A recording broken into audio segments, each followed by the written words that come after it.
ఇక్కడికి విచ్చేసినటువంటి జిల్లా కాంగ్రెస్ కమిటీ అధ్యక్షులకి, అనుబంధ సంఘాల అధ్యక్షులకి, మండల కాంగ్రెస్ కమిటీ అధ్యక్షులకి, కాంగ్రెస్ పార్టీకి సంబంధించిన ముఖ్యమైన నాయకులందరికీ ముందుగా నా హృదయపూర్వకమైనటువంటి నమస్కారాలు తెలియజేస్తా ఉన్నాను. ఈరోజు రాష్ట్ర కాంగ్రెస్ కమిటీ ఆధ్వర్యంలో కాంగ్రెస్ ప్రభుత్వం తీసుకొచ్చినటువంటి రెండు విప్లవాత్మకమైనటువంటి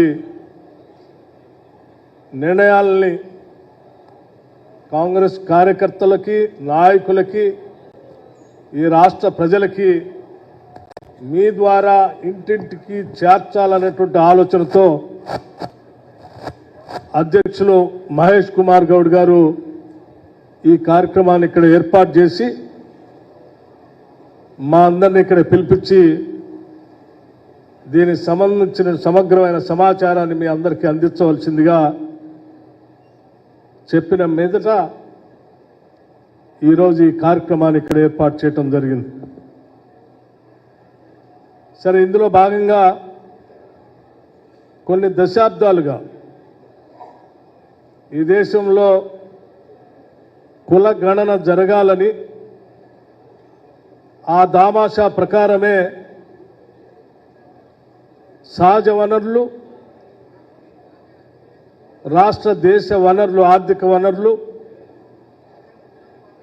విద్య, రాజకీయ, ఇతర అవకాశాలన్నీ కూడా ఆ రకంగా అందించాలనేటువంటి ఆలోచన మన ప్రియతమ నాయకుడు శ్రీ రాహుల్ గాంధీ గారి ఆలోచన మేరకు సాధారణ ఎన్నికల కంటే ముందు ఆయన ఇక్కడ ఎన్నికలు జరుగుతున్నప్పుడు తెలంగాణ రాష్ట్రంలో కాంగ్రెస్ పార్టీ అధికారంలోకి రాబోతా ఉంది.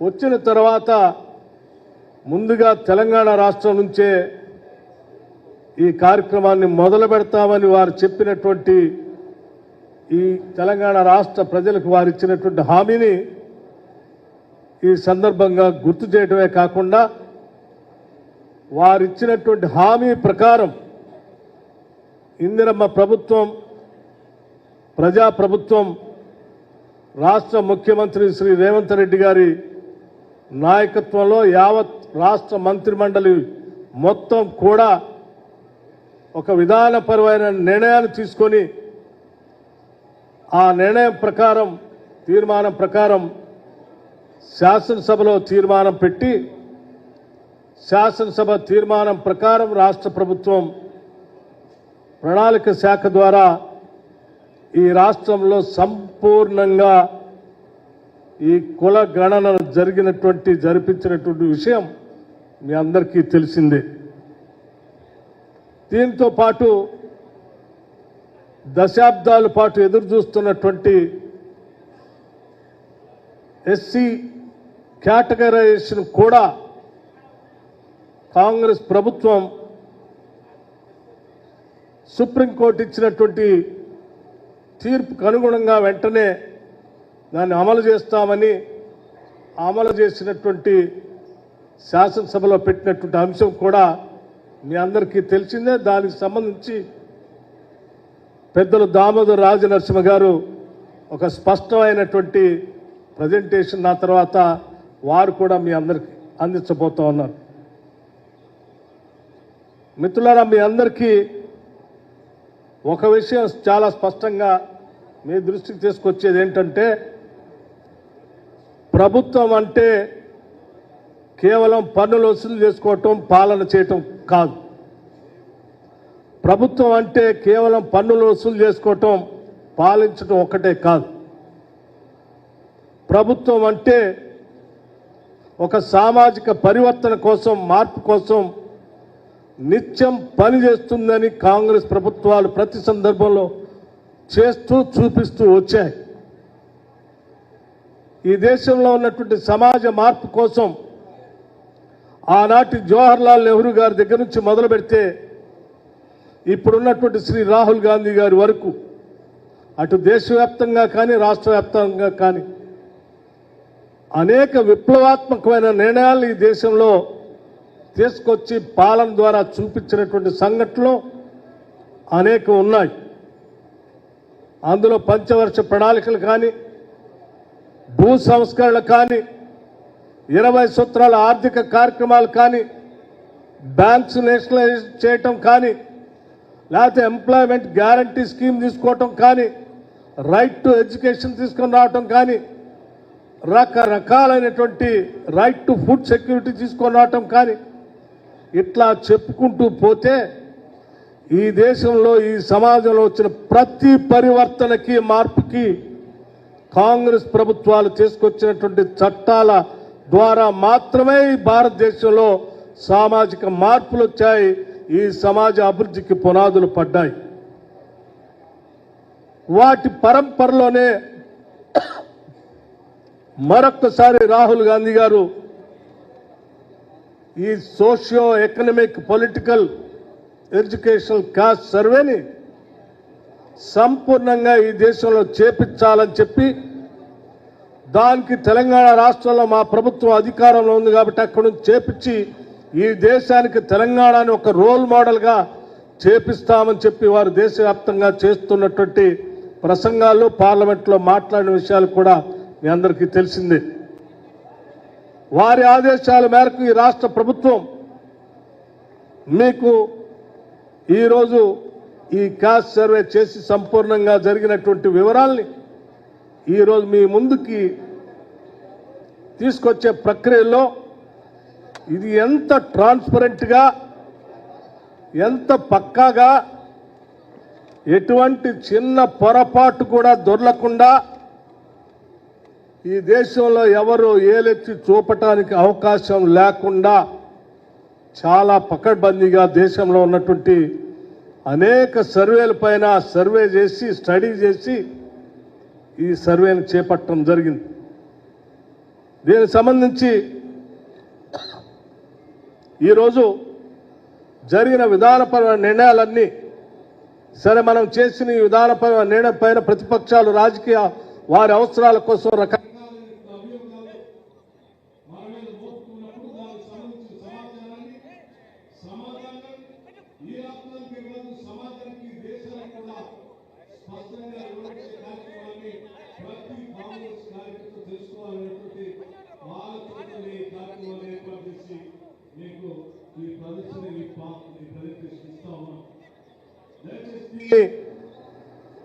అందరూ కూడా తదేక దృష్టితో ఒక్క అంశాన్ని కూడా మిస్ కాకుండా చూసి దీన్ని తిరిగి మీ గ్రామాలకు వెళ్ళినప్పుడు మీ వాళ్ళలో ఆ ఇళ్లలో స్పష్టంగా మీరు కూర్చొని మాట్లాడేటప్పుడు ప్రజలందరికీ వివరించాలని చెప్పి మీ అందరికీ విజ్ఞప్తి చేస్తూ ఉన్నాం. ముందుగా సరే, ఇప్పటివరకు మీకు చెప్పినటువంటి ఉపోద్ఘాతం, ఆ ఉపోద్ఘాతం తర్వాత ఇప్పుడు తెలంగాణ ప్రభుత్వం మీ అందరి కృషితో ఏర్పడినటువంటి ఇందిరమ్మ ప్రభుత్వం పార్టీ విధానపరమైన నిర్ణయం ప్రకారం తీసుకున్న ఈ కార్యక్రమం తెలంగాణ ప్రభుత్వం సామాజిక, ఆర్థిక, విద్య, ఉపాధి, రాజకీయ మరియు కుల సర్వేపై ప్రజెంటేషన్.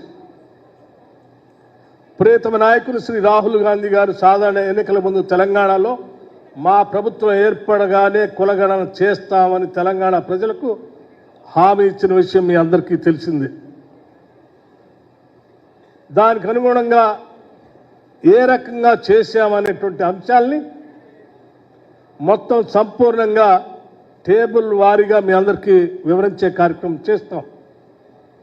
పరిచయం, సర్వేలో సేకరించిన సమాచార వివరాలు, సర్వే విధానం, సర్వే రూపకల్పన, క్షేత్రస్థాయిలో జరిగిన సర్వే, సాఫ్ట్వేర్ మరియు డేటా ఎంట్రీ, సర్వే నుండి లభించిన డేటా ఫలితాలు, ఇతర సవాళ్లు, నివేదిక తయారీ, కమిటీ ఏర్పాటు, సమావేశం మరియు తీర్మానం, దానికి సంబంధించిన సమాచారం, సమగ్ర ఇంటింటి కుటుంబ సర్వే, సామాజిక, ఆర్థిక, విద్య, ఉపాధి, రాజకీయ మరియు కుల సర్వే, శ్రీ రేవంత్ రెడ్డి గారు గౌరవ ముఖ్యమంత్రి గారి ఆధ్వర్యంలో మంత్రి మండలి తీర్మానం ఫిబ్రవరి 4, 2024 కేబినెట్ మొత్తం కూడా కూర్చొని ఆ రోజు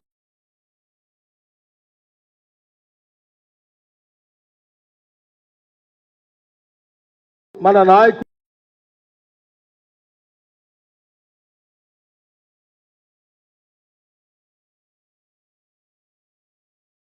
మాట ప్రకారం ఈ రాష్ట్రంలో కులగణన జరగాలని చెప్పి కేబినెట్ పూర్తిగా కూర్చొని ఒక తీర్మానం చేసి ఆ కేబినెట్ తీర్మానాన్ని శాసనసభలో ఫిబ్రవరి 16, 2024 నాడు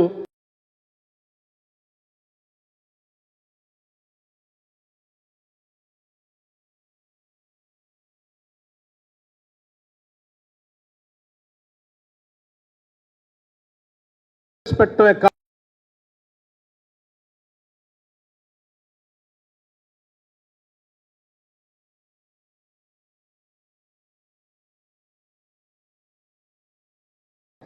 దాని తీర్మానం కూడా చేసి ఆ తీర్మానం ప్రకారం రాష్ట్రంలో సంపూర్ణమైనటువంటి క్యాస్ట్ సర్వే చేస్తామని చెప్పి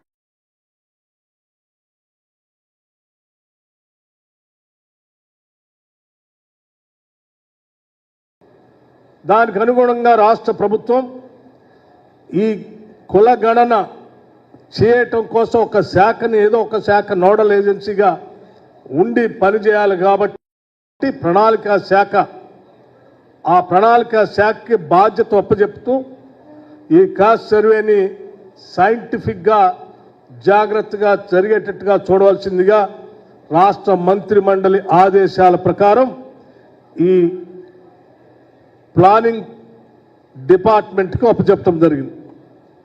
ఈ ప్లానింగ్ డిపార్ట్మెంట్కి అప్పచెప్తూ జిఓఎంఎస్ నెంబర్ 18 10/10/2024 ప్రభుత్వ ఉత్తర్వులు జారీ చేశారు. ఆ జారీలు చేసే ముందు శాసనసభలో ముఖ్యమంత్రి రేవంత్ రెడ్డి గారు 16, 2024 నాడు శాసనసభలో తీర్మానం చేస్తూ దీనికి సంబంధించిన కార్యక్రమాన్ని మేము ఎట్టి పరిస్థితుల్లో చేపడతామని చెప్పి చాలా స్పష్టంగా సభ ద్వారా ఈ రాష్ట్ర ప్రజలకి సభలో ఉన్న రాజకీయ పార్టీలందరికీ కూడా చెప్పడం జరిగింది.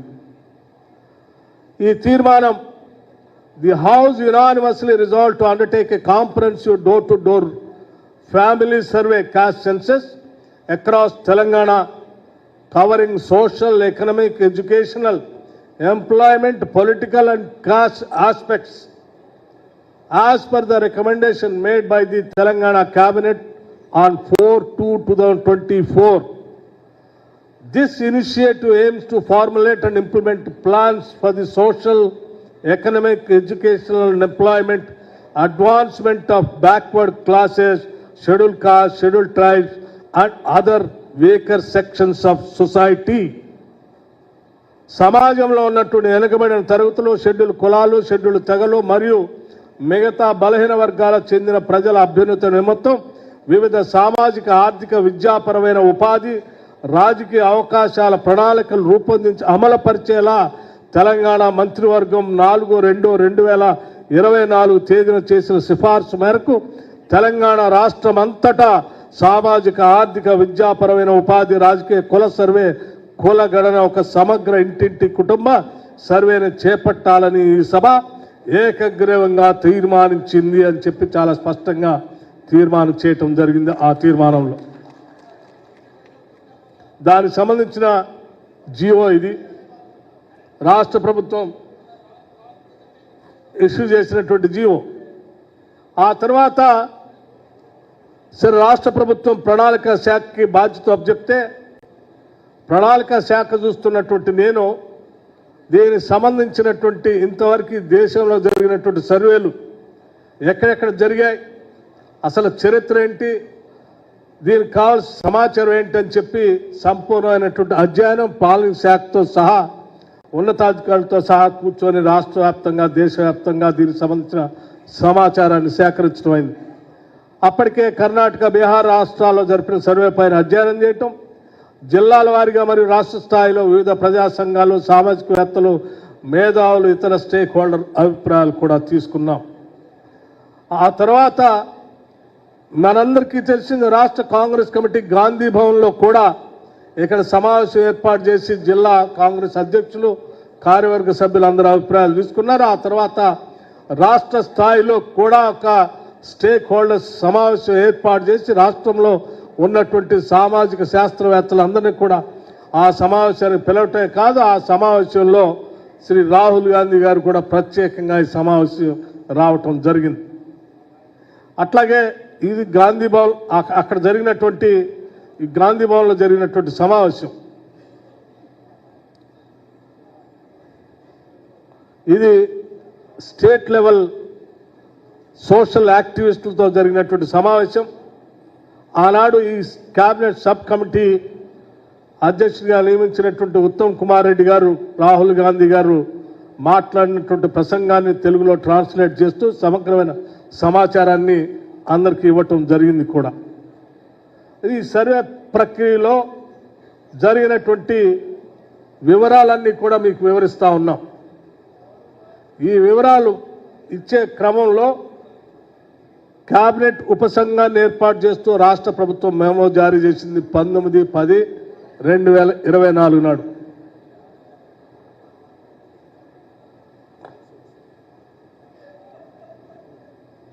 అట్లాగే ఈ మెమో జారీ చేసిన తర్వాత ఈ సర్వే చేయటం కోసం కొన్ని జిల్లాలు 4 జిల్లాలని ఒక పైలట్ ప్రాజెక్ట్గా తీసుకొని, అంటే ఒక్కొక్క ఇంటికి సర్వే చేయడానికి ఎంత సమయం పడుతుంది, ఒక క్వశ్చన్ అవర్ బుక్ తీసుకుంటే ఒక ఇంట్లో ఎంత టైం పడుతుంది, ఒక వార్డులో ఎంత టైం పడుతుంది అనేది లెక్కేయటం కోసం పైలట్ ప్రాజెక్టుగా 4 జిల్లాలు జోగులాంబ, గద్వాల్, ఖమ్మం, రంగారెడ్డి, కొమరంభీం, ఆసిఫాబాద్ జిల్లాలో 22/10/2024 నాడు చేపట్టడం జరిగింది. సరే, ఇది చేపట్టడానికి 1,03,889 గణాన అధికారుల్ని మరియు పర్యవేక్షకుల కోసం శిక్షణ ఇవ్వటం కూడా జరిగింది. గౌరవ ముఖ్యమంత్రి, ఉప ముఖ్యమంత్రి అధ్యక్షతన రాష్ట్ర స్థాయి స్టేక్ హోల్డర్ సంప్రదింపులు 2/11/2024 నాడు జరిగినాయి. పౌర సమాజ సంప్రదింపుల సమావేశాలు మరియు జిల్లా స్థాయి సంప్రదింపుల సమావేశాలు 3/11/2024 నాడు జరిగింది. రాహుల్ గాంధీ గారి అధ్యక్షతన రాష్ట్ర స్థాయి స్టేక్ హోల్డర్ సమావేశం 5/11/2025 నాడు జరిగింది.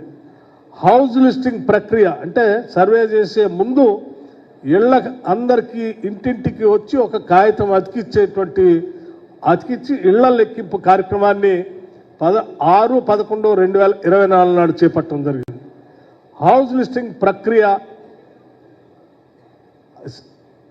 సర్వే ప్రారంభం 9/11/2024 నాడు మొదలుపెట్టడం జరిగింది. సర్వే ముగింపు 25/12/2024 కల్లా ముగించడం జరిగింది.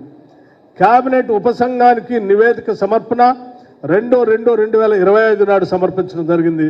కేబినెట్కు నివేదిక సమర్పణ మరియు ఆమోదం 4/2/2025 నాడు జరిగింది. అసెంబ్లీలో ప్రకటన మరియు తీర్మానం 4/2/2025 కల్లా పూర్తి చేయటం జరిగింది. సర్వేలో సేకరించినటువంటి సమాచార వివరాలు మీ అందరికీ తెలిసిందే. సర్వేకి పోయేటప్పుడు ప్రతి ఎన్యూమరేటర్కి ఓ పుస్తకం ఇచ్చాం. సర్వే ఫామ్లో 57 ప్రశ్నలు ఉండక అదనపు ఉప ప్రశ్నతో కలిపి మొత్తం 75 ఫీల్డ్స్లో సమాచారం సేకరించబడింది. విస్తృతంగా సర్వే ఫామ్ల కింద సేకరించబడింది. సామాజిక అంశాలు, లింగం, వివాహస్థితి, మతం, మాతృభాష, రిజర్వేషన్ ద్వారా పొందిన విద్య మరియు ఉద్యోగ ప్రయోజనాలు, ప్రభుత్వ విధానాలు ద్వారా లభించిన ప్రయోజనాలు, ఆర్థిక అంశాలు, భూ సంపత్తి, స్థిర మరియు చరాస్తులు, వ్యాపార టర్నోవర్, విద్య సంబంధించిన పాఠశాల విద్యా మాధ్యమం, అత్యున్నత విద్యార్హత మొదలైనవి, కుల ఆధారిత వృత్తి, ఉద్యోగ రకం, వలస వెళ్లిన వారి వివరాలు, రాజకీయ రంగంలో ప్రాతినిధ్యం, గతం మరియు ప్రస్తుతం, కులాంశాల, సామాజిక వర్గం, కులం వివరాలు, ఇలా అనేక అంశాలతో పొందుపరిచినటువంటి ఒక పుస్తకాన్ని వారికి ఇవ్వటం జరిగింది. రాష్ట్ర స్థాయిలో ప్రణాళిక విభాగం తీసుకున్నటువంటి చర్యలు ఈ సర్వే పంపించే ముందు తీసుకున్న జాగ్రత్తలు ఏంటి, ఏ రకంగా తీసుకున్నారంటే రాష్ట్ర వ్యాప్తంగా ఈ రాష్ట్రాన్ని సర్వే పంపించేటప్పుడు ప్రతి 150 కుటుంబాలకి ఒక ఎన్యూమరేషన్ బ్లాక్గా నిర్ణయించడం జరిగింది. కేవలం 150 ఇళ్లకు మాత్రమే పరిమితం చేస్తూ ఒక బ్లాక్ని తయారు చేయటం జరిగింది. ఆ 150 ఇళ్లకు మాత్రమే పరిమితం చేసినటువంటి బ్లాక్లో ఈ సర్వే చేయటం కోసం ఒక వ్యక్తిని ఎన్యూమరేటర్గా నియమించడం జరిగింది. అంటే ఈ సర్వే చేసే వ్యక్తి కేవలం 150 ఇళ్లకు మాత్రమే పరిమితం చేసి ఎక్కువ భారం లేకుండా కూడా రాష్ట్ర వ్యాప్తంగా ఈ రకంగా ఎన్యూమరేటెడ్ బ్లాక్స్ని తయారు చేయటం జరిగింది. దీంతో రాష్ట్ర వ్యాప్తంగా 94,261 ఎన్యూమరేషన్ బ్లాక్ని ఏర్పాటు చేయటం జరిగింది. అంటే రాష్ట్రం మొత్తం 94,261 బ్లాకులుగా ఏర్పాటు చేసి ప్రతి బ్లాక్కి ఒక ఎన్యూమరేటర్ని అంటే కుల గణన చేయడానికి పనికొచ్చేటువంటి ప్రభుత్వ అధికారిని అతను నియమించి ప్రతి 10 మందికి ఒక సూపర్వైజర్ని కూడా నియమించడం జరిగింది. అలా 150 ఇళ్లకి మనం బ్లాక్గా తయారు చేసింది ఎట్లా చేసామంటే రాష్ట్ర మ్యాప్ తీసుకొని ప్రతి 150 ఇళ్లకి ఒక బ్లాక్గా తయారు చేసి ప్రతి సూపర్వైజర్ ఈ 150 ఇళ్ళు తప్ప ఇంకో ఇంటికి పోవటానికి వీల్లేదు. కేవలం 150 ఇళ్లలోనే అతను లెక్క తీసుకొని వచ్చేటట్టుగా ఆ తీసుకొచ్చిన లెక్కనే సూపర్వైజర్ కూడా మళ్ళీ సూపర్వైజర్ చేసేటట్టుగా దీన్ని ఏర్పాటు చేయడం జరిగింది. ఈ రకంగా ఏర్పాటు చేసిన బ్లాక్లు మొత్తం రాష్ట్రం మొత్తం తీసుకుంటే గ్రామీణ ప్రాంతాల్లో 54,852 బ్లాకులు, పట్టణ ప్రాంతాల్లో 40,011 బ్లాకులు, మొత్తం గ్రామీణ ప్రాంతాల్లో 94,800 మొత్తం రాష్ట్ర వ్యాప్తంగా 94,863 బ్లాకులు ఏర్పాటు చేయడం జరిగింది. నియమించిన మొత్తం సూపర్వైజర్ల సంఖ్య గ్రామీణ ప్రాంతాల్లో 5,567 మంది నియమించాం, పట్టణ ప్రాంతాల్లో 4,061 మంది నియమించాం, మొత్తం సూపర్వైజర్లు 9,628 మంది. మొత్తం ఎన్యూమరేషన్ బ్లాక్ల సంఖ్య గ్రామీణ ప్రాంతాల్లో 54,503, పట్టణ ప్రాంతాల్లో 39,758, మొత్తంగా 94,261 బ్లాకుల్ని ఏర్పాటు చేయడం జరిగింది. ఈ ఏర్పాటు చేసిన బ్లాక్లకు అనుగుణంగా సర్వే ఫామ్ ఇచ్చి మరియు హౌస్ లిస్ట్ ఫార్మ్ ప్రభుత్వ సూచనల ఆధారంగా అనేక సవరణల తర్వాత జాగ్రత్తగా తయారు చేయబడ్డాయి. సర్వే ఫార్మ్లోని ప్రతి ప్రశ్నకు సంబంధించిన నోడల్ కోడ్తో కూడిన ఎన్యూమరేటర్కి మార్గదర్శక పుస్తకాన్ని తయారు చేసి ముద్రించి కలెక్టర్లకు పంపించడం జరిగింది. సర్వే డేటా సేకరణలో నాణ్యత ఉండే విధంగా ప్రాథమిక పాఠశాల ఉపాధ్యాయులు కూడా ఎన్యూమరేటర్లుగా నియమించాం. జిల్లా స్థాయిలో కలెక్టర్లను ఇన్ఛార్జిగా నియమిస్తూ ఈ సర్వే ప్రక్రియ మొత్తాన్ని బ్లాకుల వారుగా జరుగుతున్నటువంటి సర్వే ప్రక్రియ మొత్తాన్ని పర్యవేక్షించడానికి అడిషనల్ కలెక్టర్లను నోడల్ అధికారులుగా నియమించడం జరిగింది. ఈ ఎన్యూమరేటర్లు మరియు సూపర్వైజర్ల కోసం క్యాస్కేడింగ్ విధానంలో శిక్షణ కార్యక్రమం కూడా ఇవ్వటం జరిగింది. 2024 అక్టోబర్ 28న అన్ని జిల్లాలు మరియు జిహెచ్ఎంసీ నుండి ప్రతినిధులు కలిగిన 175 ట్రైనర్స్ ఆఫ్ ట్రైనర్స్ హైదరాబాద్లో ఎంసీఆర్ హెచ్ఆర్డీలో శిక్షణ అందించడం జరిగింది. ఆ తర్వాత వారు జిల్లాలు మరియు మండల స్థాయిలో 1,03,889 ఎన్యూమరేటర్లు మరియు సూపర్వైజర్లకు వీళ్ళందరూ వెళ్ళి అక్కడ శిక్షణ ఇవ్వటం జరిగింది. ఈ శిక్షణ కార్యక్రమాల్ని సంపూర్ణంగా అధికారికంగా ఎక్కడ పొరపాట్లు కూడా దొరలకుండా ఈ రకంగా అధికారులను పెట్టి మొత్తం శిక్షణ కార్యక్రమాలను ఇవ్వటం జరిగింది. ఈ principal secretary planning Sandeep Kumar Sultania గారు వారి ట్రైనింగ్ క్లాస్ సంబంధించిన వివరాలు చెప్తున్నటువంటి ఫోటోగ్రాఫ్ ఇది.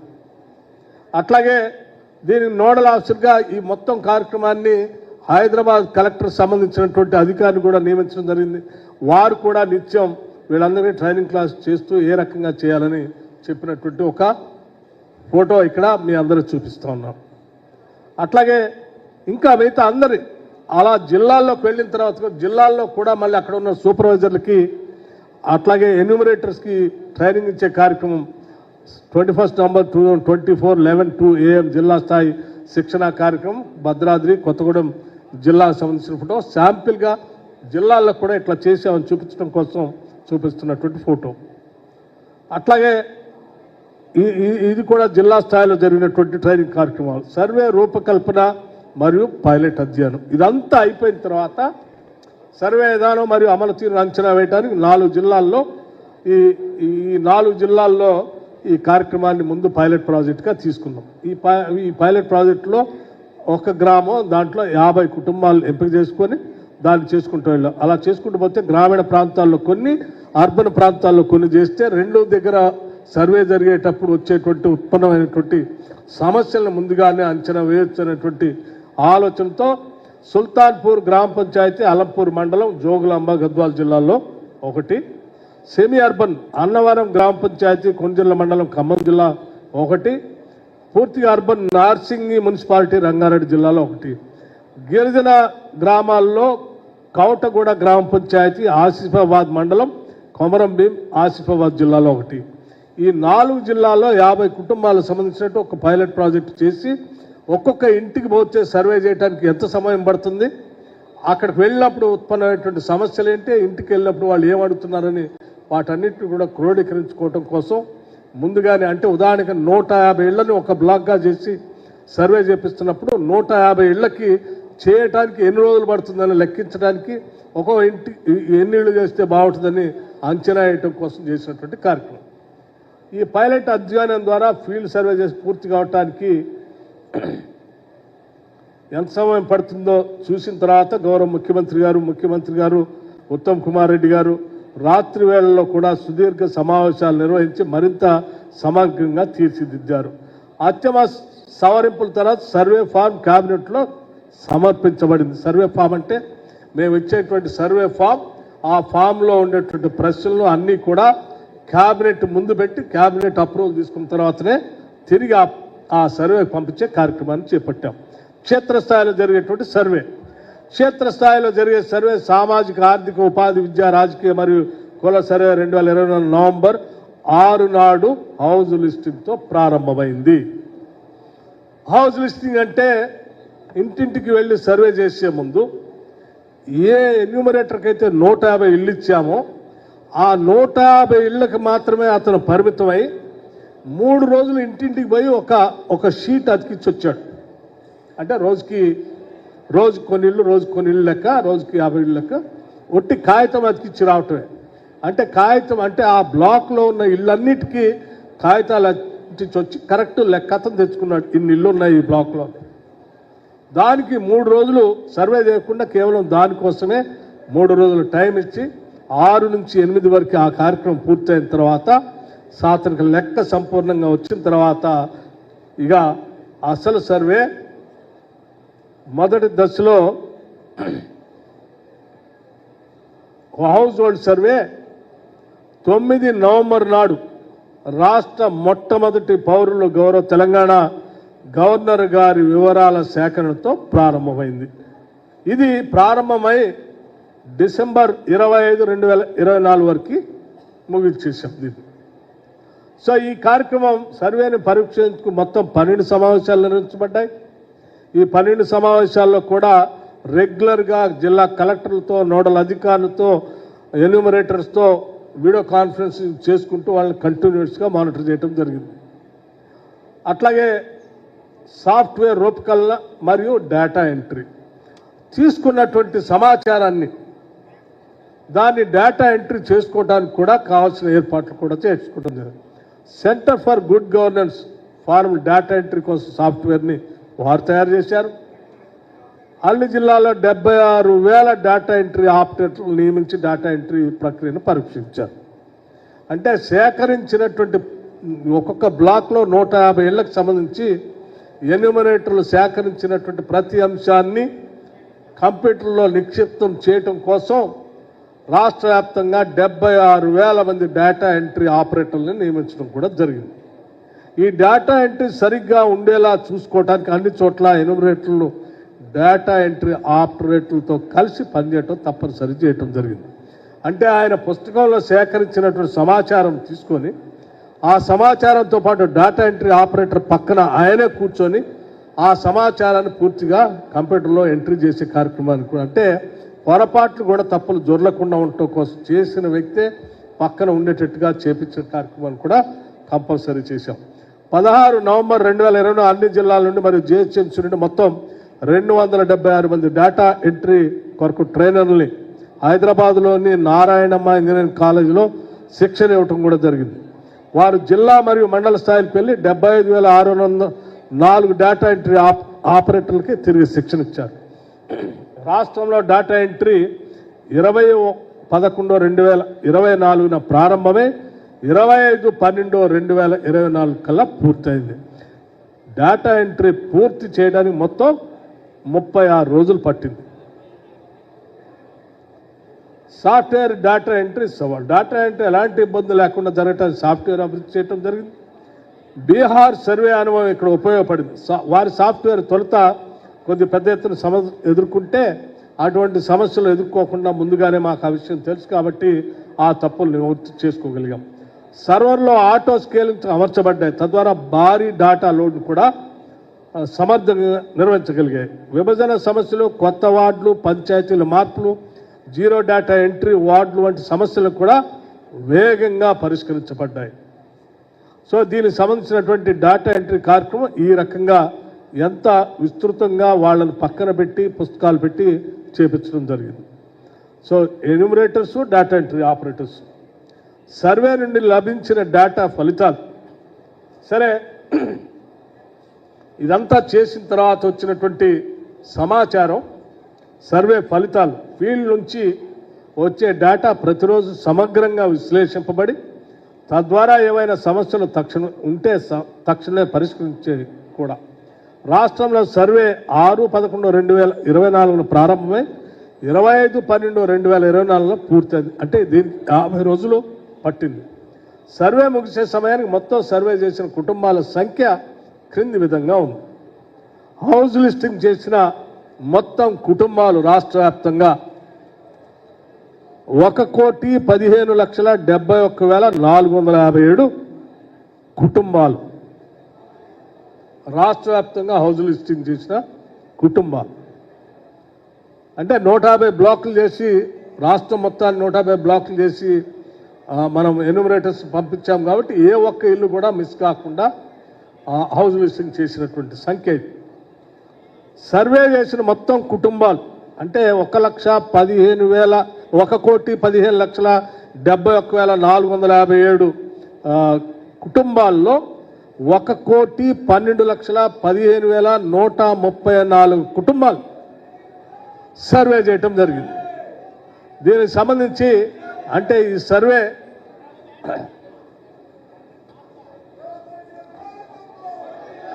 గౌరవ ముఖ్యమంత్రి గారు వచ్చారు, వారికి సాదరంగా స్వాగతం.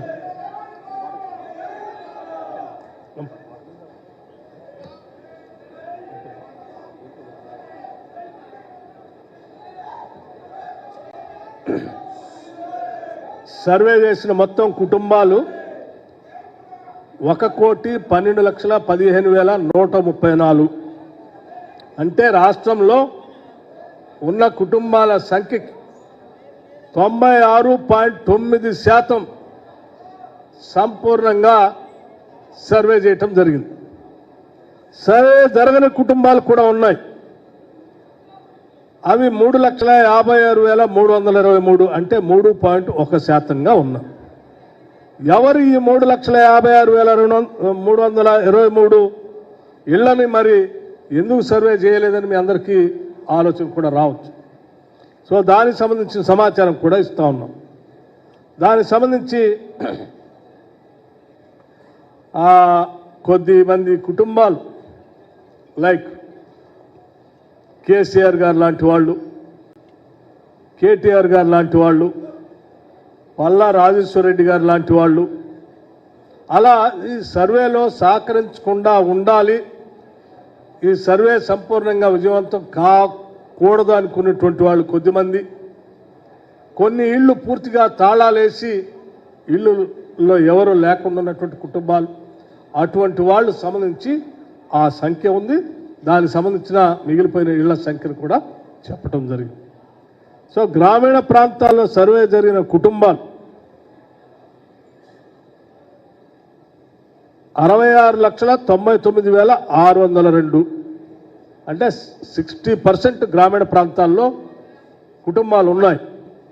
మొత్తం రాష్ట్రంలో 60%.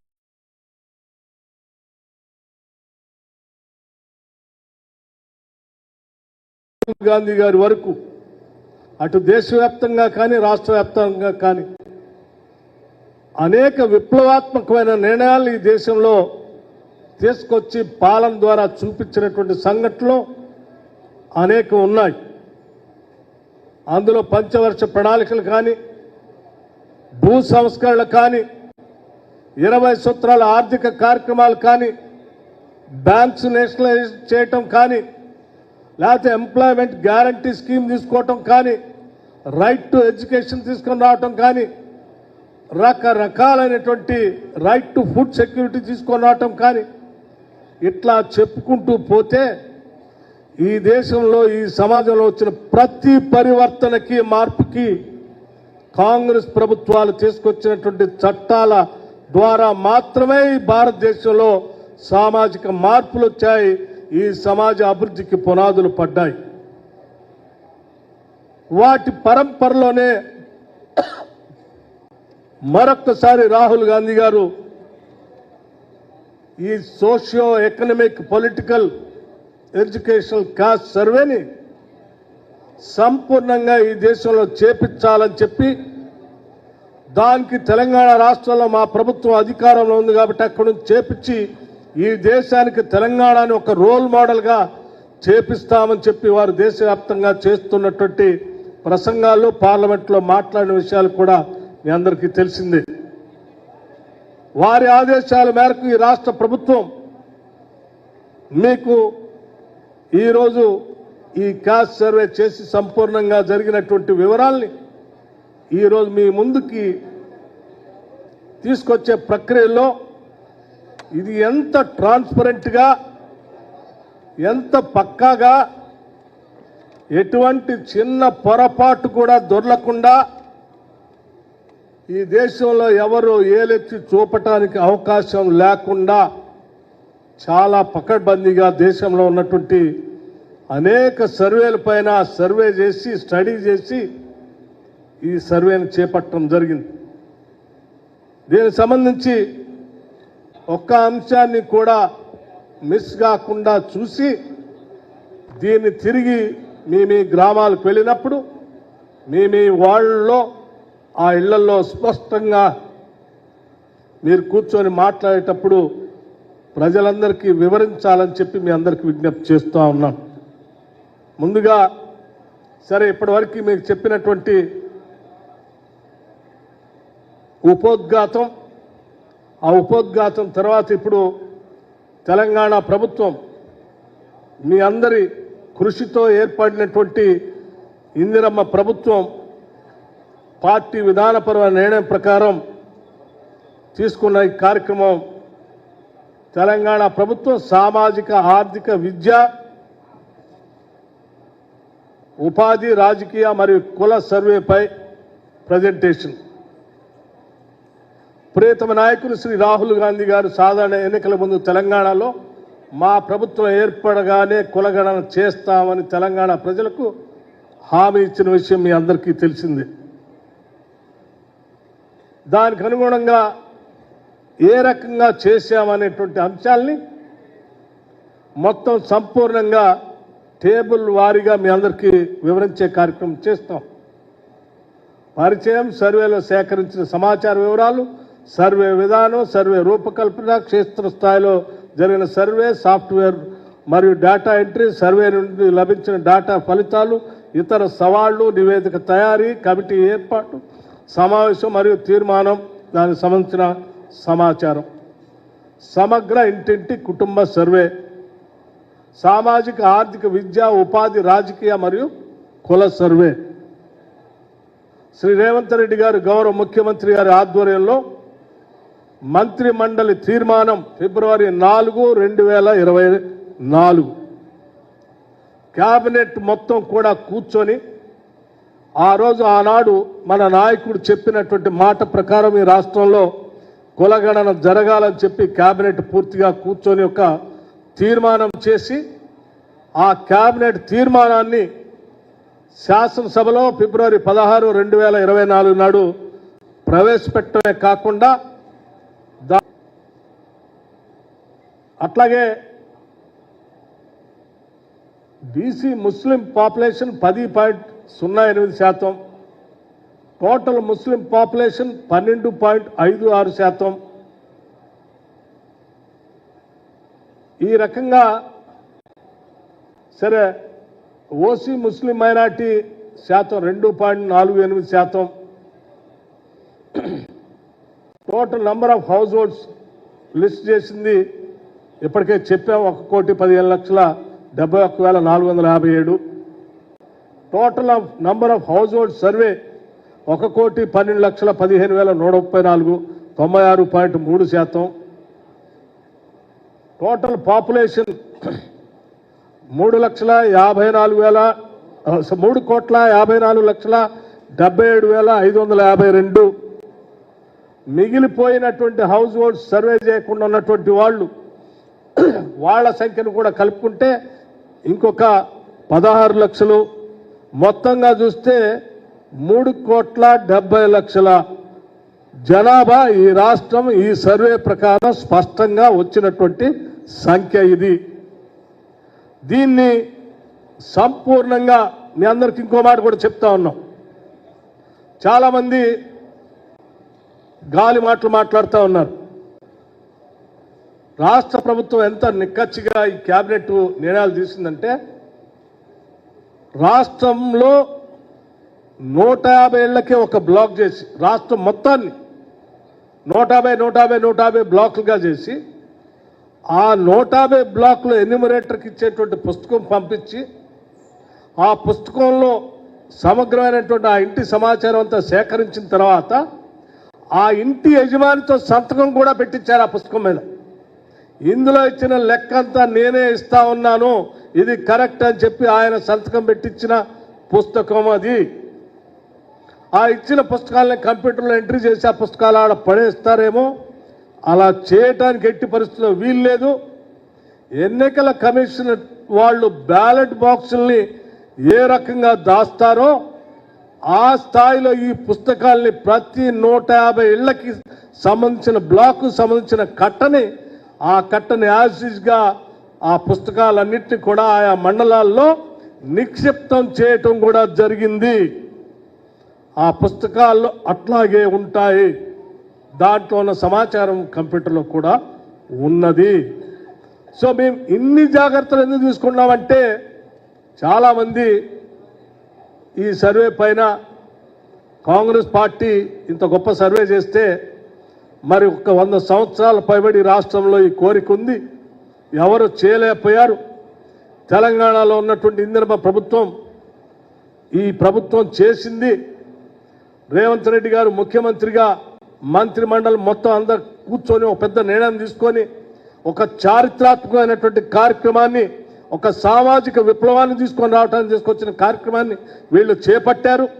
ఒకవేళ ఇది విజయవంతమైతే ఇది ఈ రాష్ట్రం కాదు దేశమంతా చేయమని అడుగుతారేమో, మళ్ళీ ఇది దేశమంతా వచ్చే ఒక సమస్యగా మన అందరం మారుతుందేమో, చేయలేకుండా ఉండాలనేటువంటి ఆలోచనతో ఉండేటువంటి వాళ్ళు కొద్ది తప్పుడు ప్రచారం చేసి దీనిపైన రకరకాల అభియోగాలు సృష్టించడానికి ప్రయత్నం చేస్తారు అని మేము ముందే గ్రహించి వీటన్నిటిని కూడా ఫుల్ ప్రూఫ్గా చాలా స్పష్టంగా చేసి పక్కాగా వాటన్నిటిని రికార్డ్ చేసి పెట్టాం.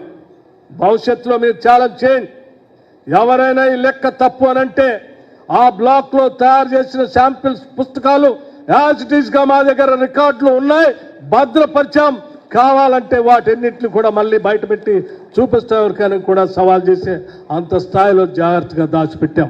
అందుకే మిత్రులారా, మీరు చాలా ఈ జరిగిన ఈ సర్వేని గొప్పగా ప్రచారంలో తీసుకొని రావాలని చెప్పి మీ అందరినీ నేను కోరుతూ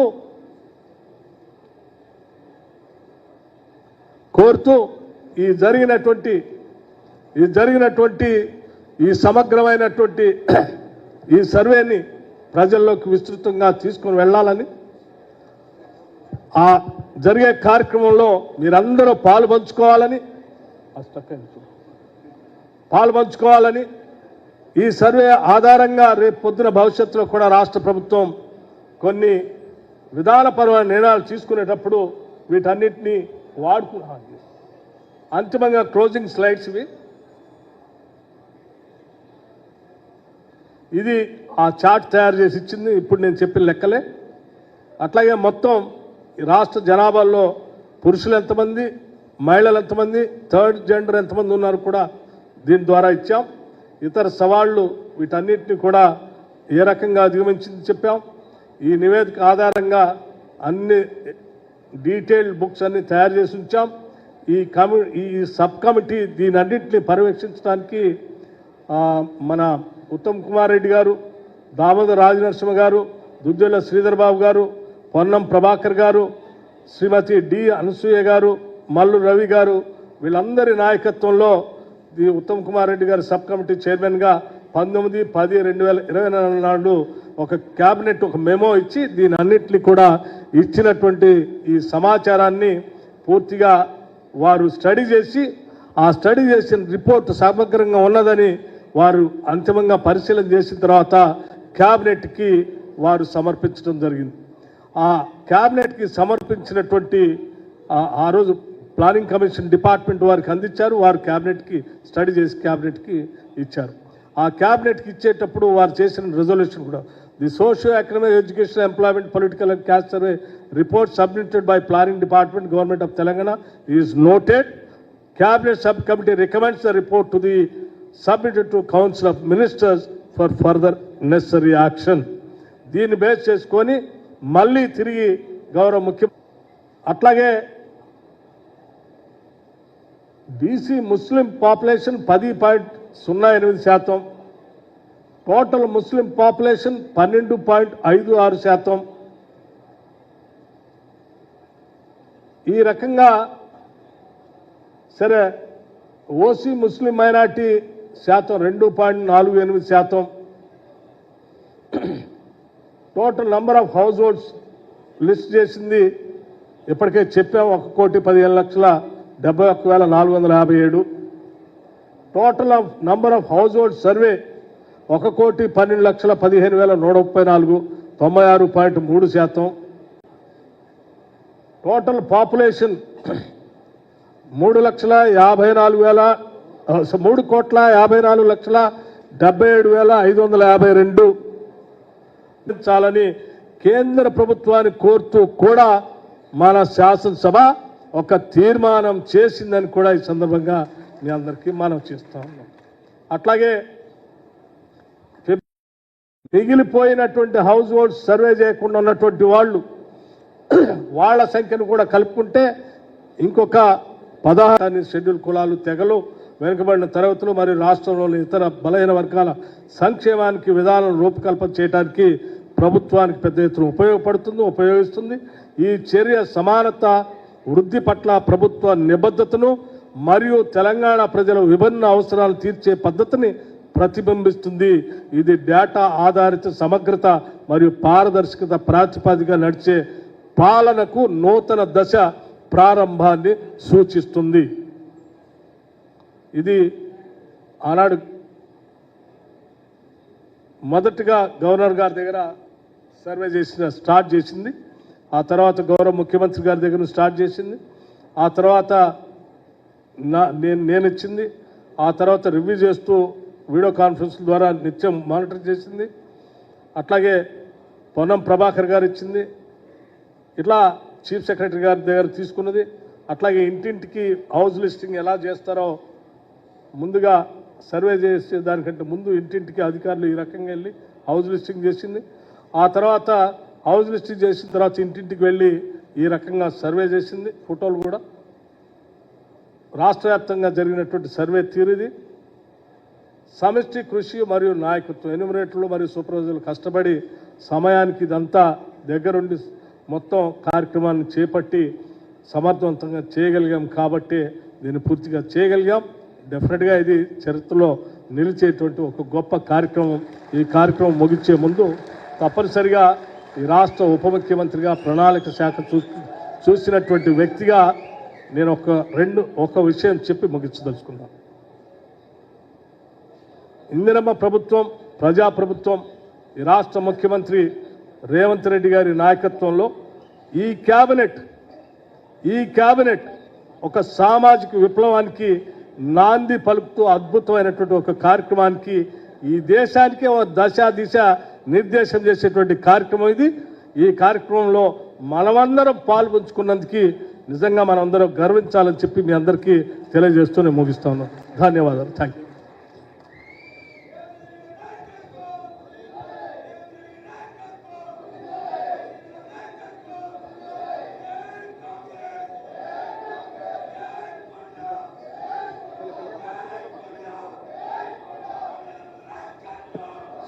బాబు, కొండ వ్యక్తిగత పేర్లతో మీరు నినాదాలు చేస్తే అది పద్ధతి కాదు, బయటకు పోవాల్సి వస్తుంది. మీరు ఇప్పుడు ఎస్సీ సబ్ కేటగరైజేషన్ మీద కూడా ఒక పవర్ పాయింట్ ప్రజెంటేషన్ ఉంది. దామోదర్ రాజనరసింహ గారు దాన్ని ప్రజెంట్ చేస్తారు. అంతకుముందు గౌరవ ముఖ్యమంత్రి వారు ఢిల్లీ ఒక మీటింగ్కు పోవాల్సి ఉంది కాబట్టి వారు ఈ సర్వేల మీద జరిగిన తీరుతల మీద వారు మాట్లాడతారు. వారు మాట్లాడిన తర్వాత మీరు ఇక్కడే ఉండండి. తర్వాత దామోదర్ రాజనరసింహ గారి పవర్ పాయింట్ ప్రజెంటేషన్ ఉంటుంది. ఆ తర్వాత ఉత్తమ్ కుమార్ రెడ్డి గారు సభ్యులందరూ కూడా మాట్లాడే అవకాశం ఉంటుంది. కాబట్టి ఇప్పుడు గౌరవ ముఖ్యమంత్రి గారిని వచ్చి మాట్లాడాల్సిందిగా కోరుతా ఉన్నాను.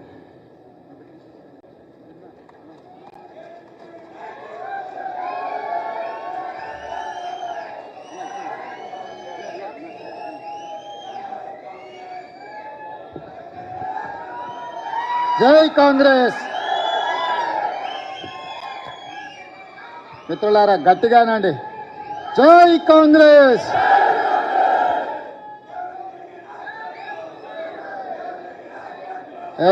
రాహుల్ గాంధీ గారే, మనందరం రాహుల్ గాంధీ గారి నాయకత్వంలో పనిచేస్తున్నాం. గుడ్. మిత్రులారా, స్వతంత్రం వచ్చినప్పటి నుంచి ఇప్పటి వరకు ఈ దేశంలో నానుతున్న అత్యంత ప్రధానమైన 2 సమస్యలకు శ్రీమతి సోనియా గాంధీ గారి నేతృత్వంలో, శ్రీ మల్లికార్జున్ ఖర్గే గారి నాయకత్వంలో, శ్రీ రాహుల్ గాంధీ గారి స్ఫూర్తితో తెలంగాణ రాష్ట్ర ప్రభుత్వం సాహసోపేతమైన నిర్ణయాలు తీసుకొని ప్రజల మన్ననలు పొందుతున్న సందర్భంగా ప్రత్యర్థి రాజకీయ పక్షాలు, వాటి నాయకులు ఏదో ఒక రకంగా ఈ ప్రభుత్వం మీద ఆరోపణలు చేయాలి, ఈ ప్రభుత్వం చేపట్టిన ప్రక్రియలో లేని అపోహలు సృష్టించి తప్పుల తడక అనే ఒక అభిప్రాయాన్ని కలిగించడానికి శతవిధాల ప్రయత్నం చేస్తున్నారు. కానీ నిజం నిప్పు లాంటిది. ఆ నిజాన్ని వాళ్ళు ఒళ్ళో పెట్టుకున్నా, వాళ్ళు జేబులో పెట్టుకున్నా వాళ్ళకే కాలుతుంది తప్ప అది ప్రజలకు నష్టం చేకూర్చదు. అందుకే ఈరోజు భారత్ జోడో యాత్ర సందర్భంగా మన నాయకుడు కన్యాకుమారి నుంచి కశ్మీర్ వరకు మండు టెండల్లో, మంచు కొండల్లో 150 రోజులు 4000 కిలోమీటర్లు పాదయాత్ర చేస్తూ కర్ణాటక రాష్ట్రం నుంచి తెలంగాణకు తెల్లవారుతుండగా కృష్ణానది మీద నుంచి రాహుల్ గాంధీ గారు తెలంగాణకు మహబూబ్ నగర్ జిల్లాలో మొదటి అడుగు పెట్టింది. ఆ రోజు వారు స్పష్టంగా ఈ జాతులకు, ఈ సమాజానికి ఒక స్పష్టమైన మాట ఇచ్చిండు. మీరు కాంగ్రెస్ పార్టీకి అండగా నిలబడి కాంగ్రెస్ ప్రభుత్వాన్ని ఏర్పాటు చేయండి. తప్పకుండా 1931 తెల్లదొరలు పాలించినప్పుడు చేసిన కులగణన 75 సంవత్సరాల స్వతంత్రాన్ని పూర్తి చేసుకున్నా కూడా కులగణన జరగలేదు. తప్పకుండా కాంగ్రెస్ పార్టీ ఆ కులగణన చేస్తుంది. తెలంగాణ రాష్ట్రంలో మీరు అధికారాన్ని ఇవ్వండి అని చెప్పి రాహుల్ గాంధీ గారు ఈ జాతులకు విజ్ఞప్తి చేసింది. రాహుల్ గాంధీ కుటుంబం మీద ఉన్న నమ్మకం, విశ్వాసం, గాంధీ కుటుంబాల యొక్క త్యాగ చరిత్ర ఈనాటి కాదు. స్వతంత్రం రాకంటే ముందు ప్రజలు స్వతంత్రం కోరుకుంటే ఆనాడు మహాత్మా గాంధీ గారి నేతృత్వంలో శాంతియుతంగా రవి అస్తమించని తెల్ల దొరలని తరిమి ఈ దేశానికి స్వతంత్రం ఇప్పించి ప్రజలకు అండగా నిలబడ్డది ఆనాడు మహాత్మా గాంధీ గారు, గాంధీ కుటుంబం. దేశం కోసం ప్రాణాలు ఇచ్చి దేశ సమైక్యతను కాపాడిన మహాత్మా గాంధీ గారి యొక్క వారసత్వాన్ని ఈరోజు రాహుల్ గాంధీ గారు తీసుకోవడమే కాదు, శ్రీమతి సోనియా గాంధీ గారు 2004 సంవత్సరంలో ఆనాడు ఎన్నికల సందర్భంగా కరీంనగర్ గడ్డ మీద కాలు మోపినప్పుడు 4 కోట్ల తెలంగాణ ప్రజల ఆకాంక్ష, 60 సంవత్సరాల నుంచి మీరు చేస్తున్న పోరాటం నా దృష్టిలో ఉన్నది, తప్పకుండా మీ కళ నెరవేరుతుంది, మీ ఆకాంక్షలు నెరవేర్చే బాధ్యత నేను తీసుకుంటాను శ్రీమతి సోనియా గాంధీ గారు చెప్పింది. ఆ మాటలో భాగంగానే పక్క రాష్ట్రంలో పార్టీ చచ్చిపోయినా, కేంద్రంలో అధికారం కోల్పోయినా, తెలంగాణలో పార్టీ ఒడిదుడుకులను ఎదుర్కొన్న ఇచ్చిన మాట ప్రకారం 2014లో తెలంగాణ రాష్ట్రాన్ని ఇచ్చి శ్రీమతి సోనియా గాంధీ గారి మాట శిలాశాసనం, శిలా పలక మీద సువర్ణ అక్షరాలతో లిఖించదగిన మాట అని చెప్పి సోనియా గాంధీ గారు 2014లో నిరూపించారు. మరి ఆనాడు దేశం కోసం త్యాగం చేసి దేశానికి స్వతంత్రం తెచ్చిన మహాత్మా గాంధీ గారి స్ఫూర్తితో ఈనాడు రాజకీయ ప్రయోజనాలకు అతీతంగా 4 కోట్ల ప్రజల యొక్క ఆకాంక్షల్ని నెరవేర్చాలని తెలంగాణ రాష్ట్రం ఇచ్చిన శ్రీమతి సోనియా గాంధీ గారి స్ఫూర్తితో రాహుల్ గాంధీ గారు ఒక మాట ఇచ్చిండ్రు ఈ దేశానికి. ఎక్కడెక్కడైతే కాంగ్రెస్ పార్టీ రాష్ట్రాలలో అధికారంలోకి వస్తుందో ఆయా రాష్ట్రాలలో కులగణన చేసి ముఖ్యంగా బలహీన వర్గాల లెక్క తేల్చి వాళ్లకు ఇవ్వాల్సిన వాటా కోటా ఇచ్చే బాధ్యత కాంగ్రెస్ పార్టీ తీసుకుంటుంది. కేంద్రంలో ప్రభుత్వం ఏర్పాటు చేసి రాజ్యాంగాన్ని సవరించి 50% రిజర్వేషన్ల నిబంధనను తొలగించి బలహీన వర్గాలకు రిజర్వేషన్లు పెంచడమే కాదు, వాళ్ళ జనాభాను లెక్కగట్టి దామాష ప్రకారం నిధులను కేటాయిస్తామని రాహుల్ గాంధీ గారు మాట ఇచ్చింది. మరి అంత త్యాగాల వారసత్వాన్ని తీసుకున్న రాహుల్ గాంధీ గారు మాట ఇస్తే ఆ మాటను నిలబెట్టాల్సిన బాధ్యత ఆనాటి పిసిసి అధ్యక్షుడిగా నా మీద, ఆనాటి సిఎల్పి నాయకుడిగా బట్టి విక్రమార్క గారి మీద ఉన్నది. అందుకే మేమిద్దరం ప్రభుత్వం ఏర్పడిన తర్వాత చాలా సందర్భాలలో చర్చించి దీన్ని పారదర్శకంగా ప్రజలకు అందుబాటులోకి తీసుకురావాలని ఆలోచన చేసినాం. శాసనసభలో పెట్టినాం, చర్చలు చేసినాం, మంత్రివర్గ ఆమోదం తీసుకున్నాం, మంత్రివర్గ ఉపసంఘాన్ని వేసినాం.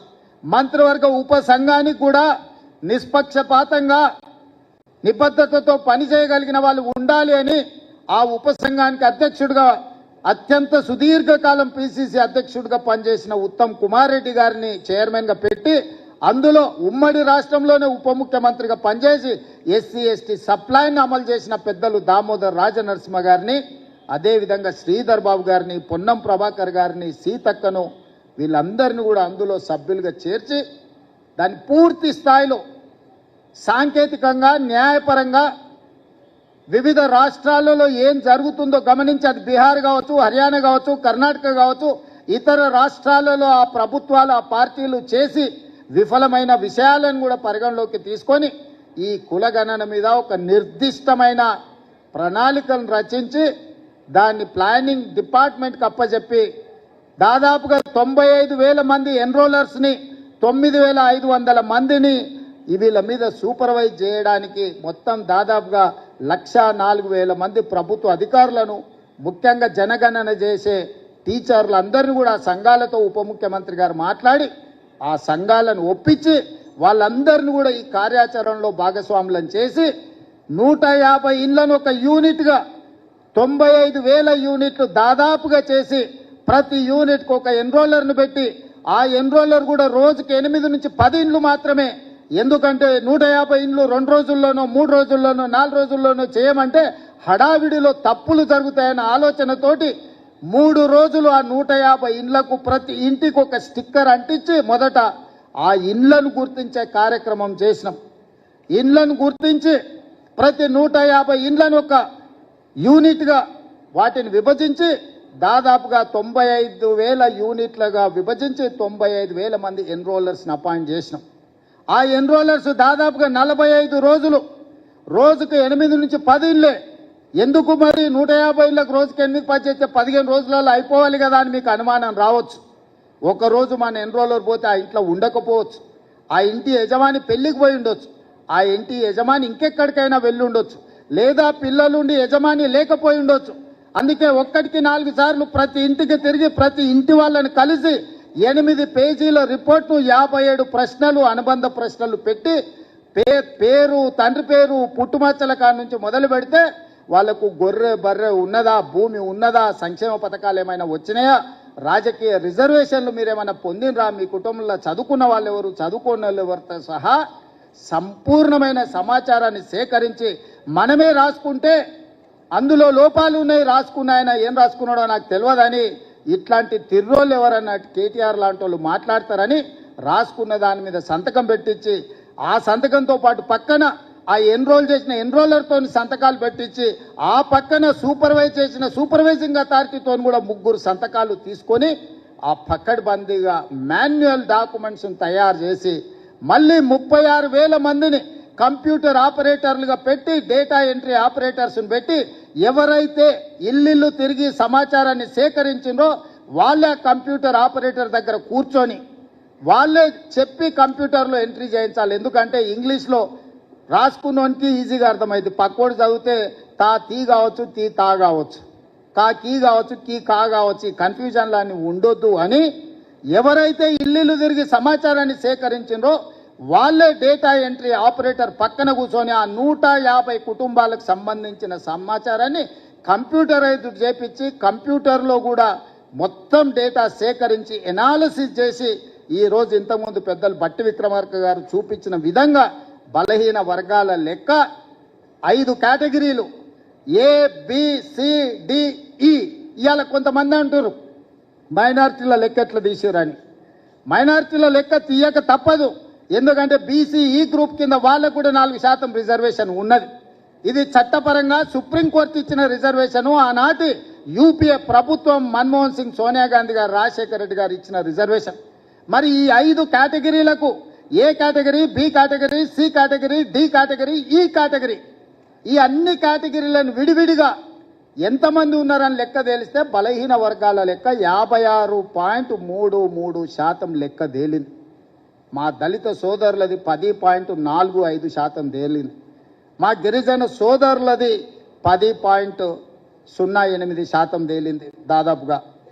అదేవిధంగా ఆనాడు పదే 12 గంటలల్లా ఒక్క రోజు చంద్రశేఖరరావు కాకి లెక్కలు చెట్ల మీద ఇస్తరాకులు కుట్టినట్టు లెక్కలు కట్టి ఇదే పెద్ద బైబిల్, ఇదే ఖురాను, ఇదే భగవద్గీత, ఈ లెక్కనే కరెక్ట్ అని కాకి లెక్కలు చూపించండి. నేను ఆ కాకి లెక్కలకు ఒకటే చెప్పదలుచుకున్నా, మా దామాన్ని ఇక్కడనే ఉన్నాడు. ఎస్సీ ఉపకులాలు 59 మంది. ఇన్నేళ్ల నుంచి ఆ లెక్క కరెక్ట్గా ఉంది. కానీ కాకి లెక్కల కేసీఆర్ చేసిన సమగ్ర కుటుంబ సర్వేలో ఎస్సీ ఉపకులాలు 82 కులాలని తేల్చండు. ప్రభుత్వం దగ్గర అధికారికంగా డేటా ఉంది, డాక్యుమెంట్ ఉంది. మా దామాన్న కాగితం తీసుకొని చూపించాలి. 59 కులాలు అని మిగిలిన ఎస్సీ ఉపకులాలు ఎక్కడి నుంచి వచ్చినాయో చంద్రశేఖరరావు చెప్పాలి. ఇక ఆయన సక్కనైన లెక్క కడితే గిట్ల తేలింది. చదువుకోకముందు ఎవడో కాకరకాయ అన్నాడంట, చదువుకున్నాక కీకరకాయ అన్నాడంట. లెక్క కట్టనప్పుడు, లెక్కలేదైనప్పుడు మా దళిత సోదరుల 59 కులాలు ఉపకులాలు ఉంటే చంద్రశేఖరరావు లెక్కలు కడితే 82 అయినాయి. ఈ సొక్కమైన లెక్క తీసుకొచ్చి నా లెక్కనే ఇది కరెక్టు, నేను సత్యహరిచంద్రుని, ఆయన పోతా ఆయన వారసుడిగా నేను పుట్టినా, నా లెక్కకు ఈరోజు బట్టి విక్రమార్క, రేవంత్ రెడ్డి, ఉత్తమ్ కుమార్ రెడ్డి చేసిన లెక్కకు పొత్తన లేదు, ఇది తీసి పక్కన పడేయండి అంటున్నాడు. నిజంగానే చంద్రశేఖరరావు దీన్ని అనాలి అంటే ఎప్పుడు ఆయనకు నైతిక హక్కు వస్తుందంటే ఆయన సమగ్ర కుటుంబ సర్వేతో పాటు ఈనాడు ప్రభుత్వం చేసిన కులగణంలో ఆయన కొడుకు, ఆయన అల్లుడు అందులో లెక్కలు రాపిస్తే ఆయన లెక్క గురించి మాట్లాడడానికి అధికారం ఉంది. అసలు తెలంగాణ సమాజంలో జీవించే హక్కే చంద్రశేఖరరావుకు లేదు. ఈ సమాజంలో ఉన్న ప్రజల అందరి లెక్క కట్టి అధికారికంగా ప్రభుత్వం చేసిన లెక్క ఇది. ఇది ప్రైవేట్గా రేవంత్ రెడ్డి, బట్టి విక్రమార్కను, ఉత్తమ్ కుమార్ రెడ్డి గారు వ్యక్తులుగా చేసిన లెక్క కాదు. ఇది ప్రభుత్వం లెక్క, అధికారిక లెక్క.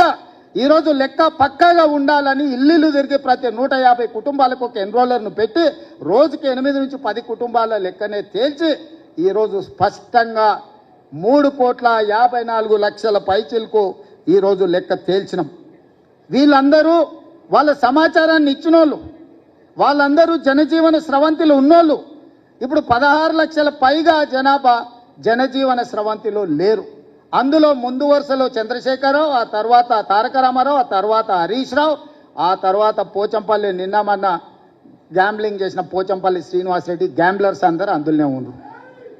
ఈ గ్యాంబ్లర్స్కి ఇష్టం లేదు.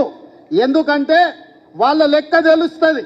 వాళ్ళ లెక్క తెలిస్తే పోయిన మంత్రివర్గంలో 4 ఆయనతోలే ఎట్లున్నారని మీరంతా మా బలైన వర్గాల సోదరులు అడుగుతారు, కడుగుతారు, వంగబెట్టి దంచుతారని లెక్క తెలియదని కుట్ర చేస్తుండు.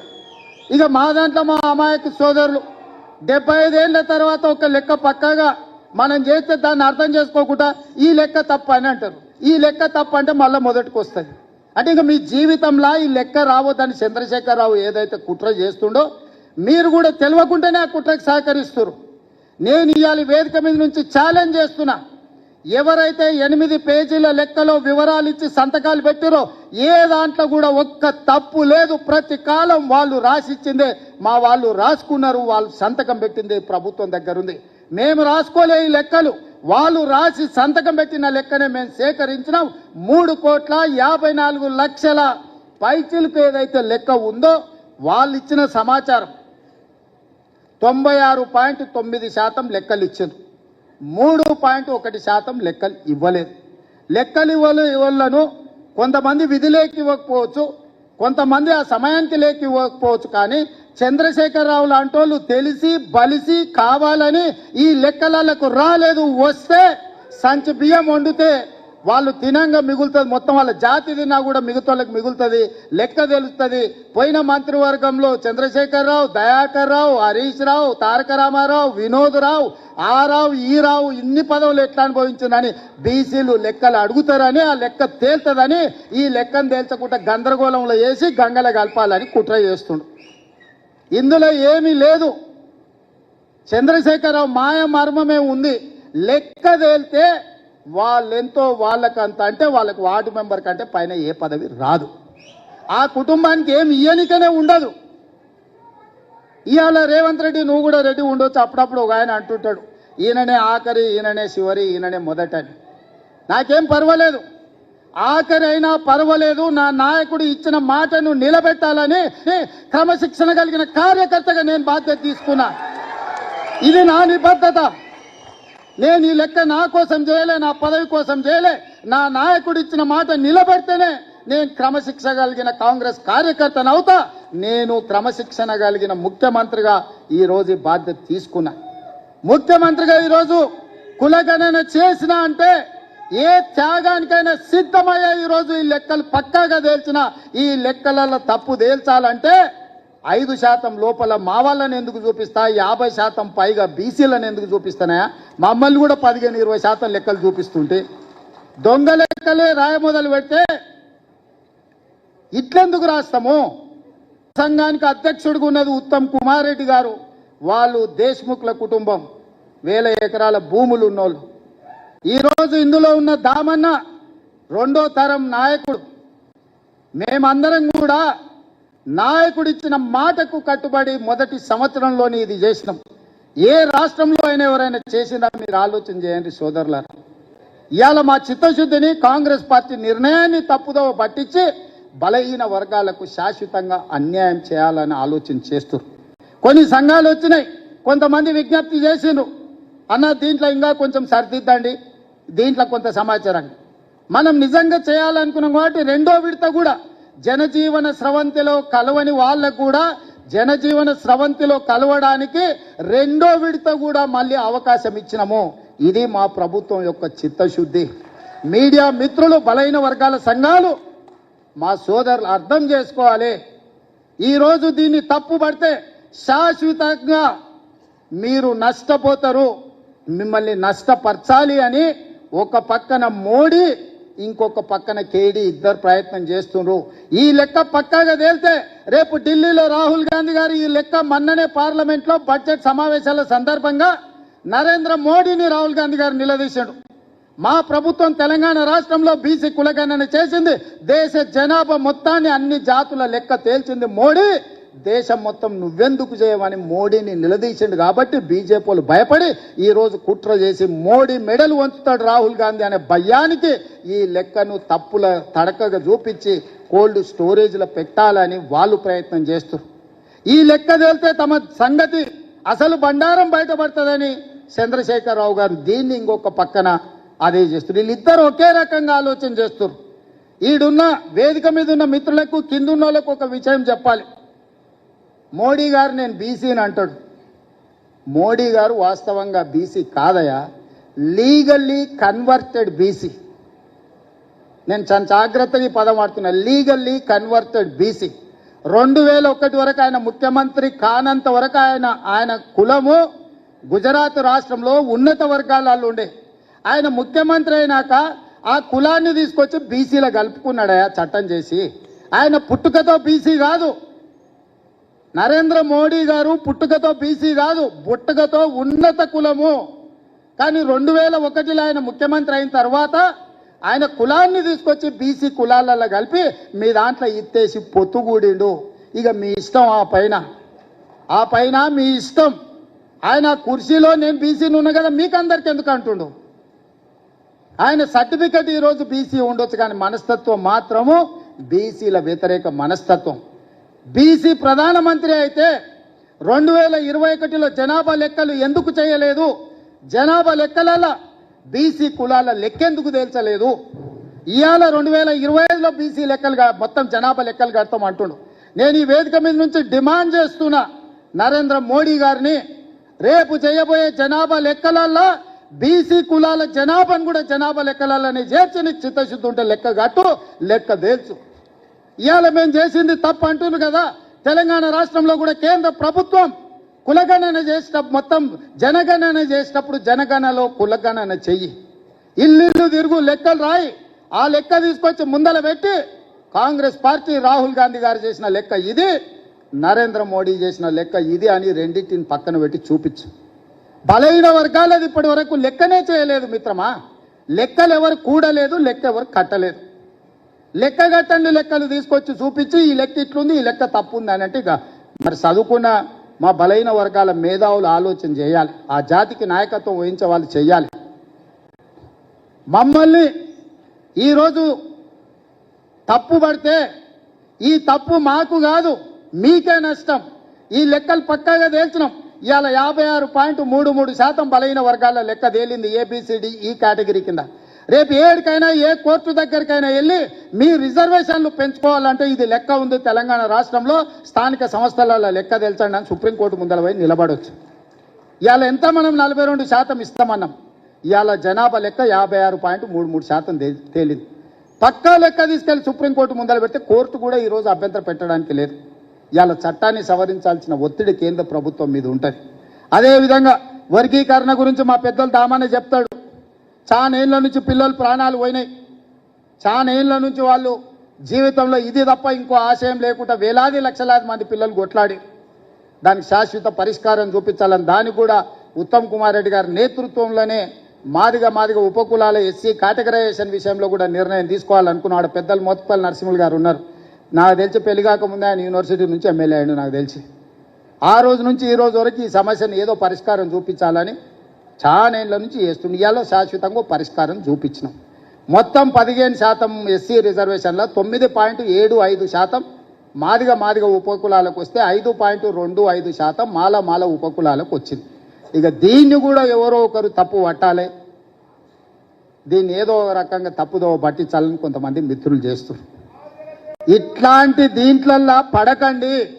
ఎందుకంటే ఏ రాష్ట్రం, ఏ ముఖ్యమంత్రి, ఏ పార్టీ చేయని సాహసోపేతమైన కార్యక్రమాన్ని మన ప్రభుత్వం చేసింది. నా మంత్రివర్గ సహచరులు, నా శాసన సభ్యులు అండగా నిలబడి మంత్రివర్గంలో ఆమోదించి శాసనసభలో దాన్ని తీర్మానం చేసి రేపు చట్టాన్ని చేయబోతున్నాము.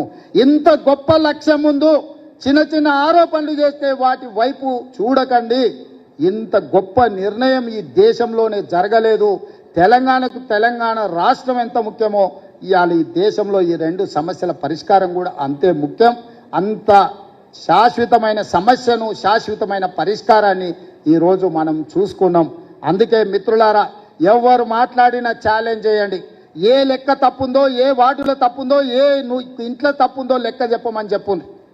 ఇవాళ రానోళ్ళు బయట ఉన్నారు. వాళ్ళు ఇందులోకి వస్తే వాళ్ళు బీసీలు కావచ్చు, వాళ్ళు ఎస్సీలు కావచ్చు, మైనారిటీలు కావచ్చు, ఎవరైనా లెక్క ఆటోమేటిక్గా పెరుగుతుంది. లెక్క కట్టినోళ్ళు 3.1% బయట ఉన్నారు. లెక్క కట్టినోళ్ళు 96.9% లెక్కలలో ఉన్నారు. లెక్కలకు వచ్చిన వాళ్ళ దాంట్లోనే శాతం ఇచ్చినాం. లెక్కకు రానోళ్ళు ఇందులోకి వస్తే ఆటోమేటిక్గా బీసీలు పెరగడానికి అవకాశం ఉంటుంది, ఎస్సీలు పెరగడానికి అవకాశం ఉంటుంది, మైనారిటీలు పెరగడానికి అవకాశం ఉంటుంది. దీన్ని మళ్ళా రెండో విడత ఏదైతే అవకాశం ఇచ్చినామో ఈ అవకాశాన్ని సద్వినియోగం చేసుకోండి. జనజీవన స్రవంతిలో కలవండి అని చెప్పండి. మా బలహీన వర్గాల సోదరులకు, సంఘాలకు నేను విజ్ఞప్తి చేస్తున్నా. చంద్రశేఖరరావు ఇంటి ముందల, హరీష్ రావు ఇంటి ముందల, తారక రామారావు ఇంటి ముందల మేలుకొలుపు డప్పు కొట్టండి. మేలుకొలుపు డప్పు కొట్టండి. వాళ్ళు లెక్కలకు రాకుంటున్నంత కాలం ఈ లెక్క తప్పని చెప్తారు. వాళ్ళని లైన్లో నించోబెట్టి లెక్కలకు తీసుకురండి, లెక్క కట్టండి. అప్పుడు లెక్క పూర్తిగా తేలుతుంది. లేకపోతే సామాజిక బహిష్కరణ అనే శిక్ష విధించండి వాళ్ళకు. ఇవాళ ఈ బలహీన వర్గాల ఈ జనాభా లెక్కలల్లో కేసీఆర్ కుటుంబం నమోదు చేయించుకోకపోతే సామాజిక బహిష్కరణ అనే వాళ్ళకు శిక్ష. ఆ సామాజిక బహిష్కరణ చేయడానికి మీరు అందరు సిద్ధమా? అన్న వాళ్ళు గట్టిగా చెప్పండి, సప్పట్లు కొట్టి చెప్పండి. ఈ కులగణన సర్వేలో పాల్గొనకపోతే, వివరాలు అందించకపోతే తెలంగాణ సమాజం నుంచి చంద్రశేఖరరావును, తారక రామారావును, హరీష్ రావును సామాజిక బహిష్కరణ చెయ్యాలని ఈ సమావేశంలో నేను తీర్మానం ప్రవేశపెడుతున్నా. మీరు పెద్ద ఎత్తున సప్పట్లు కొట్టి ఆమోదించండి. మీడియా మిత్రులకు, ముఖ్యంగా టీ న్యూస్ వాళ్లకు, గుమస్తా తెలంగాణకి ఇదంతా